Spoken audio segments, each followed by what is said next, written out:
You're listening to the Morning Show at Night Podcast with Cinnamon and Sugar. Hot ham. Hot ham. And pickle cheese. It's hot ham putting grease on these beats. And when it's hot outside, I cook with grilled cheese on the street. Some chicken bitch, I got flow. Ain't got time for the cookies to cook. So that's right. We're back. The Morning Show at Night Podcast. We are here again for you. I am Matt, the producer Millick, here with Greg Hodges. We are coming at you live from an undisclosed location, actually 1560 The Game Studios.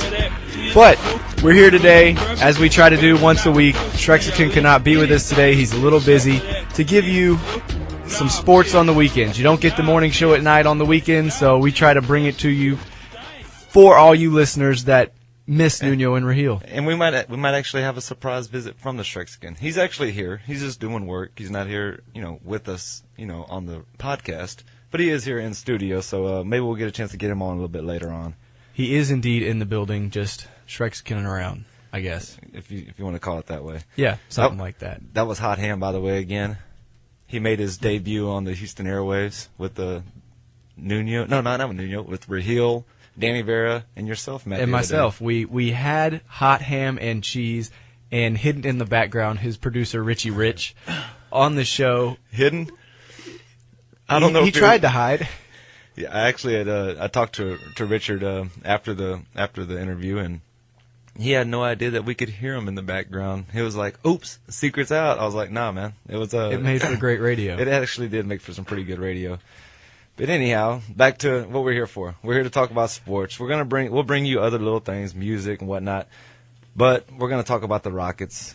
I do want to touch on the big 7'6" story here in Houston, and that is Yao Ming and his crappily built ankle. His ankle, his foot. I was thinking about the other day. Is the foot that he had that was bad? A lot of times they say, like, if your ankle is hurt, and you kind of, like, you make up for it by, like, giving supporting your other leg or whatever, and then your other leg might start hurting.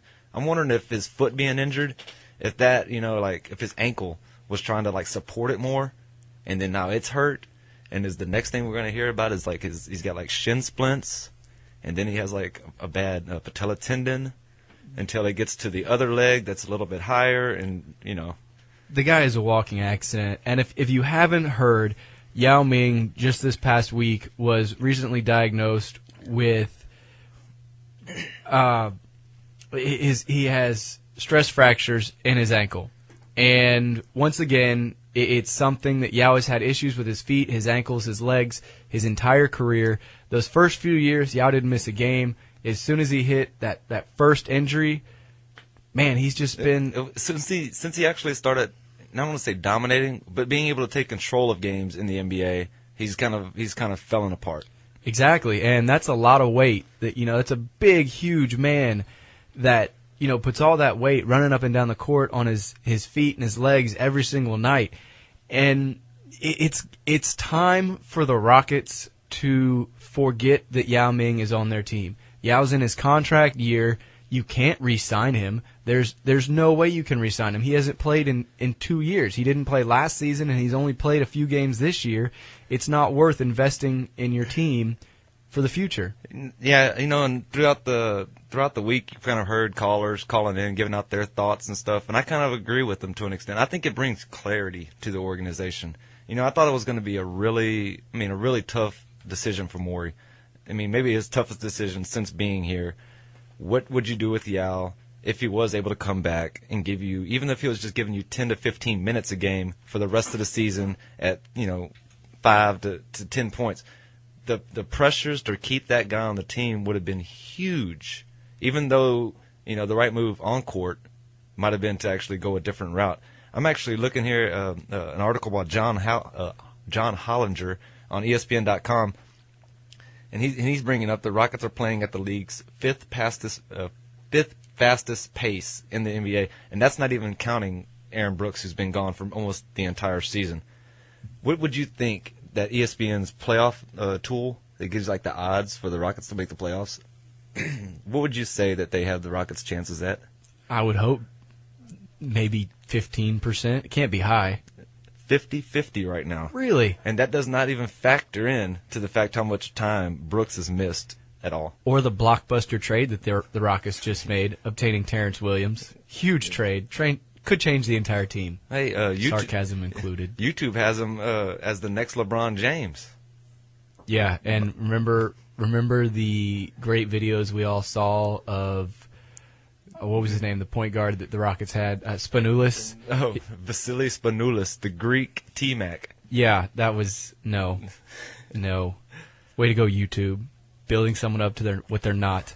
Anyways, Dr. Walter Lowe, the Rockets team physician, the other day said that Yao's stress fracture is not career-ending, and it wouldn't require the sort of reconstructive surgery that Yao had back in 2009. The thing, though, is it's the same thing over and over again as far as I'm concerned. Oh, it's not career-ending. It can be fixed with just time to heal. It can be fixed with surgery. You know what? He's always going to be hurt. He's always going to be at risk. The Rockets finally need to make a decision to obtain a new big and just move past it. And Brad Miller's not that new big that the Rockets need because he hasn't done anything this year, really. No, he's done absolutely very, very little, almost zero, actually. Would it upset you if Yao was to take off a year, 2 years even? He already took off a year. No. I'm just saying, if you don't re-sign him and he was to take off a year or so, and he ended up on another team and actually got all these injuries. No, because he's going to get hurt. I don't care. He's going to get hurt wherever he plays. He'd go to New York.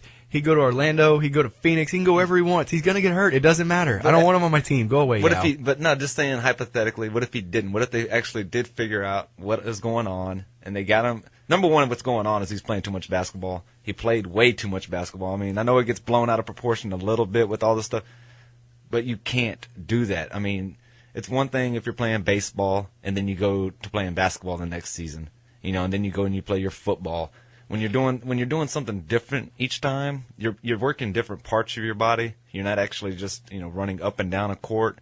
And and I've heard that he's like one of the biggest workers in the weight room that you'll find actually too. You can't do that kind of stuff. Not when your body is not really built to handle all that kind of work. You know what? It's really becoming a thing that it's so regular. It happened last year. The Rockets had the opportunity to petition the league again for a disabled players exception, which like they did last year with Yao Ming, and they were able to obtain $5.7 million, which allowed them to sign Trevor Ariza. So if you do have that again, you have that mid-level exception money. It's not the mid-level exception, but it's that kind of money to use. So, I mean, you got that, but it's really something that I'm tired of if Yao comes back, if we do this. The entire city of Houston is encompassed in ifs, and it's really, really starting to piss me off. Yeah. I'll be honest, I'm not even letting it bother me as much anymore. I'm starting to take the route of I don't really give a dang. I just can't.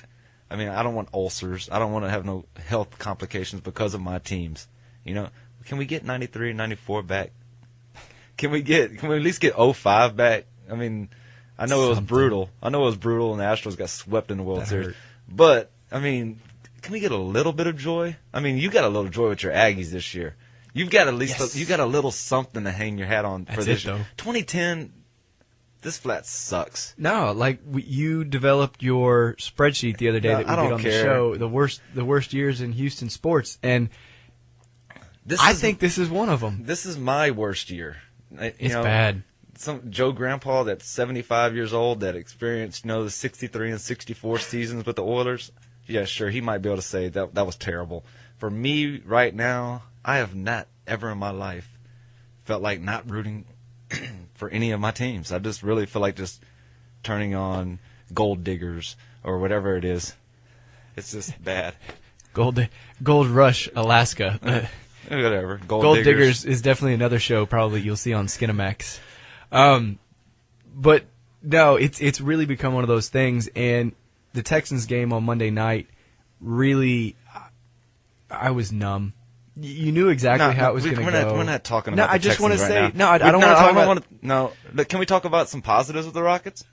Kyle Lowry going for 18 assists last night. That's a career high. We could talk about that kind of stuff. We could talk about how the bench only scored 6 points, and that was Budinger got a cheapie with to get his first 2 points of the game. We could talk about Rudy Gay going crazy and checking Luis Scola into the ground. That was kind of hilarious, I actually thought. That was I watched the play over and over again, and I was like, okay, they got tangled up and fell down, and then all of a sudden you see Scola run down the court. You see Rudy Gay disappear off the screen, and all of a sudden he comes in sprinting and just, form tackles Scola onto the ground. But actually, to be honest, I don't even think that he was that mad.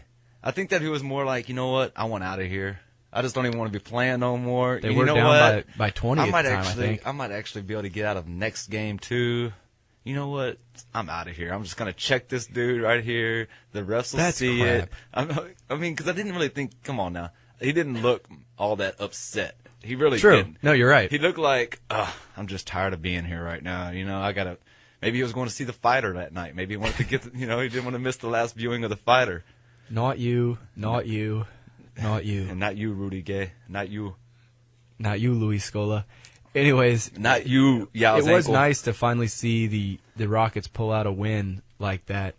And a big, huge win where they literally crushed the other team. And that's something that you really haven't seen this year. And when they run, when they're at full strength, they're out and running, they're not a terrible team. And they're actually a decent team. And for them to be able to do the things that they can do right without worrying about Yao Ming, if Adelman can just focus on developing one team. Because when you have Yao, you're working two teams. Yeah, for a sure. team that runs and a team that slows it down with Yao. Well, I don't want to necessarily say slows it down with Yao. I mean, and to be honest, I think that he should be a little better with this whole thing anyhow. Like, he should have known by now, you know what, I'm going into this season thinking no Yao. Even though, I know the first, 10, 15 games, they had Yao there and he was doing his 20 minutes and, we might go 23 minutes tonight if, things look good. But he should have been developing a plan that said, you know what, we got to start pursuing, or proceeding with the young blood.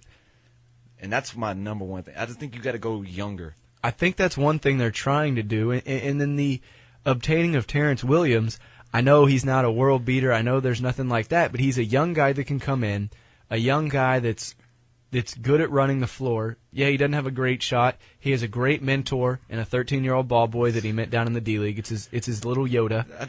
I'm tired of these guys with the ceiling, though, of Luis Scola. That's the max that Scola's the best player on our team right now, correct? Yeah. There's nobody else on the team that I'm looking at right now that I can sit here and say, that guy's going to be better than Scola. That's true. It's one of those things that with the Rockets we really have to. We still don't know who they are yet, it seems. And are they going to go young? Are they going to get older? I think music is getting louder than I thought it would as quickly. But we got it, man. We got it. Yeah, this is too loud. I'm not even going to talk over this. Matt, we're going to hit these texts up here in a little bit. Nobody can hear me. Can y'all hear me? I don't really care. No, it's all right. Anyway. The Rockets are going to get it together. Hopefully, things turn their way. No Yao Ming. Develop the team that you've got now. Develop your young talent with Terrence Williams and Aaron Brooks and everybody else. No, Terrence Williams is a non-factor until he actually gets here and I can see what he does on the court with this team. Anyways, this is the Morning Show at Night podcast. We'll be back in just a few. Hey, Greg, man, why did Juan bring us to this cantina? Dude, I have no idea, but do you see that dude over there fist pumping like a Jersey Shore cast member? Uh-oh, here he comes. Man, this place is banging, yo. There's boppers everywhere, left and right. But what about the drink specials, man? Ooh, they got you covered up in here, man. They got this new drink, the Long Island Horchata, Long Island Tamarindo drink, is off the hook. Man, I don't even know what you just said, and this Mexican techno is killing me, bro. Shrek's Cantina, located off of Highway 3 in Taco Town, USA. The Shrek's Cantina. Come see us.